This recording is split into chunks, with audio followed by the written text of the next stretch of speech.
Hey guys, welcome to my channel. I'm Lauren, and if you like cheap DIY projects for the home, then go ahead and hit the subscribe button, and that's what I'll be posting. So the project that I'm going to show you today involves all of these photos of doors that I took on our trip to Greece. They were absolutely beautiful, and I'm really excited to create a collage with them. So printing small photos isn't expensive at all, but if you're trying to print large photos or create a collage online and then print it on a large canvas or something, it can get pretty pricey. So I'm going to create my own canvas type collage, and to do that I'm going to create a hanger frame. So it's one of those frames where typically you see a sheet of canvas and then it's wedged in between wood on the top and bottom and just hangs on the wall.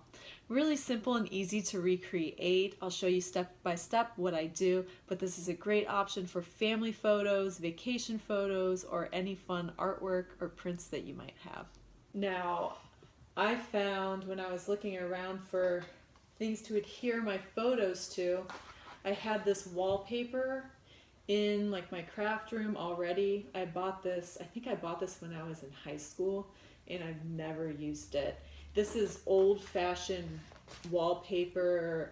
This stuff isn't gonna bend easily, it's not gonna warp, and it's gonna put up to that weight of the wood on the bottom of the frame. So if you don't have any wallpaper, I do think this is a good choice. You could find some at a thrift store. I always see unused rolls of wallpaper from like the 80s and 90s at thrift stores, and nobody's buying that. Or maybe buy a really stiff fabric like canvas and cut it to the size you need. So for mine though, I measured the width and it was 24 inches exactly. So then I had to think about what size prints to order and how many prints I would actually get developed. So 8 by 10 would be an obvious one because 8 goes into 24 3 times, so you could do 3 across. I jumped down to the 5 by 7 and I figured out that that option was perfect for me. Now 5 doesn't go into 24, but it does go into 25, so I'm just going to have to cut off a ½ inch off of my 2 outside photos on each row, and then it's going to lay exactly the way it needs to on this wallpaper. So in the end then I'll have 8 rows of 5. So I'm going to order a total of 40 prints for this project. So what I'm using for this project, besides my wallpaper, I'm going to use some wood to make my frame at the top and bottom. I'm just using planks of wood. Doesn't matter how thick they are. You're just going to need 4 pieces that match in size. So I went ahead and cut my planks of wood to 25 inches, so just a little bit wider than my wallpaper. You're going to need screws. So I have screws that are a little longer than 1 inch, but not quite 1.25 inches, long enough to get through one of those planks of wood and a little bit into the second plank of wood. Then I'm going to use jute to hang my frame at the top. I have my screwdriver, which will come in handy. I have the spray adhesive that I'm going to use, a drop cloth to protect any surfaces while I'm using the spray adhesive, and then I have these little tweezers that I'm going to use to pick up my photos after I spray the backs of them. You will also then finally want some sort of long straight edge ruler. I'm using a meter stick, and then a fine tipped pen or pencil. So first I went ahead and arranged all of my 8 rows of photos exactly how I wanted them so that I could space out the different colors of doors, and I made sure all the doors were right side up, facing in the same direction. So then I flipped them all over, and if you look up close, I went ahead and numbered all of them in my rows. This will just help me keep track later when I am gluing these photos upside down with the spray and then having to position them quickly onto my wallpaper.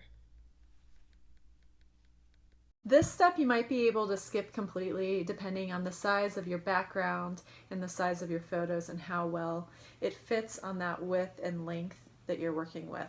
What I did was I went ahead and grabbed the perimeter pieces of my wall hanging on both the left and right side, and now I'm just going to have to trim a 1/2 inch off of all of those photos somewhere on the outside. Since these were 5x7 photos originally, I'm going to be cutting that width down, so I'm going to move my photo to the 4.5 inch mark on my grid and then cut my photos.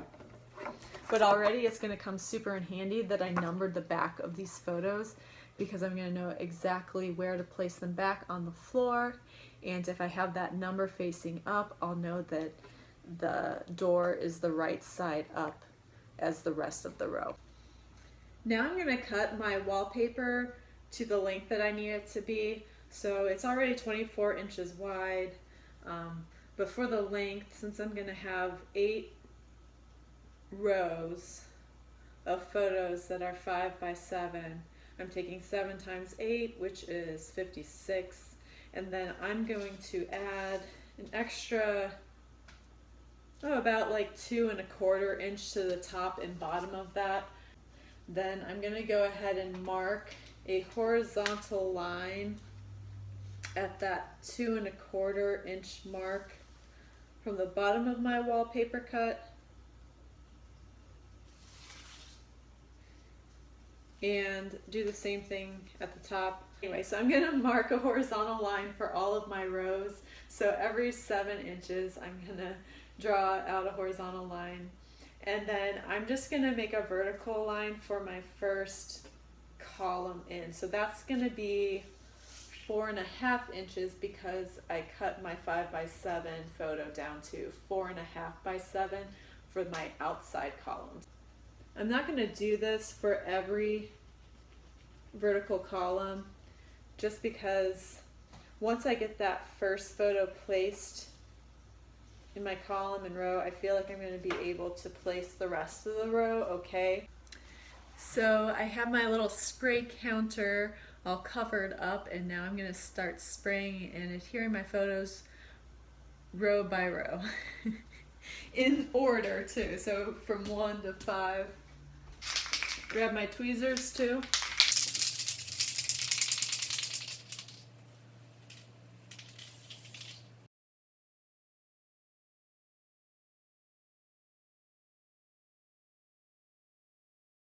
And this is why I spray the back of my photos instead of the back of the background, is so once I put the photo down, I can smooth it out and not get adhesive all on my hand.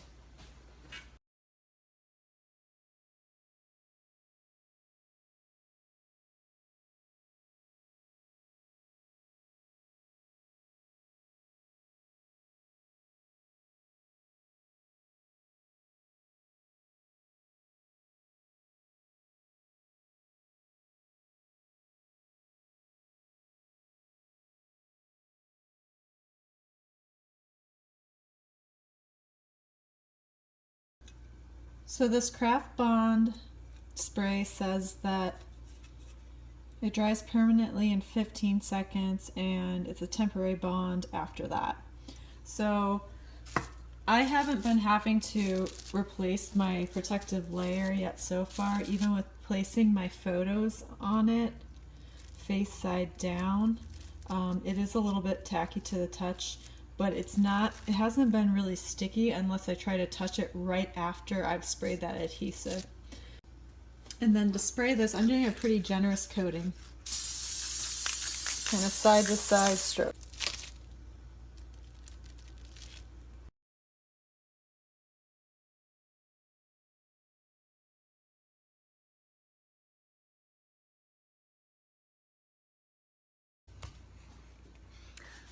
All right, I got all my photos laid, so I'm going to add some more books on top of the corners of my top few rows, let this dry for a little bit, and I'll come back and attach the top and bottom of my frame.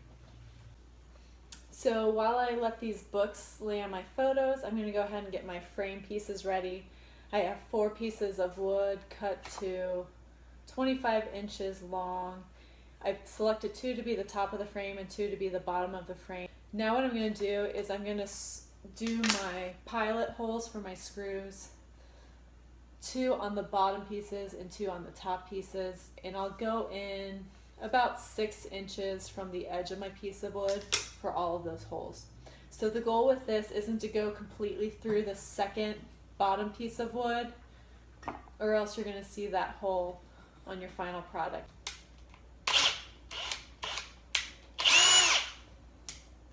Now to start attaching the frame pieces, I'm going to take 2 of those 4 pieces of wood and put them underneath the wallpaper with the top or bottom of the photos just overlapping the wood a little bit, like maybe 1/4 of an inch. Then at this point, once those wood planks are in place, I'm going to go ahead and staple this wallpaper down onto the wood. It doesn't need to be perfect. Just a few staples will be fine. This is just to help secure it in place temporarily. So now that that's all stapled on, now I've flipped the whole collage upside down, and I'm going to slide those second planks of wood underneath the top plank with the wallpaper layer wedged in between. And I'm going to make sure my edges are lined up nice and straight, top and bottom. When I get to the top of the frame though, I think I'm going to go ahead and screw my jute strand in between the 2 layers of wood. So mine was around 20 inches long. I'm going to go ahead and flip back this 1 piece of wood temporarily, and then I'm going to find the pilot holes that I had screwed in to this bottom piece of wood, and then I'll take my jute, I'll make a little loop with it, and then put that loop right around that pilot hole. Then to temporarily hold this in place, I'm going to go ahead and use some duct tape just to keep that cord where I need it on both sides, and then I'll place that other piece of wood back on top, line it up perfectly, and I'm ready to screw my 4 screws into both the top and bottom of my frame where my pilot holes are.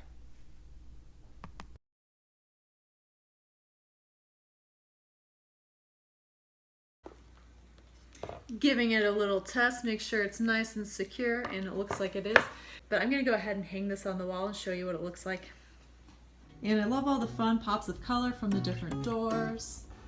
I love the frame too though. The frame definitely gives off kind of a rustic or industrial vibe. But you could paint the wood, give it a different look. You could use chain instead of that jute cord. A lot of different ways you could change up the look of this. And then you don't have to use photos. You could use an art print or a poster and just dress it up a little bit. But this I think would be a good use for family photos too, that we all have a lot of and just don't really know how to display. And this project, for me it cost $15, which was the cost of the prints. But you could definitely make the frame itself for under $10.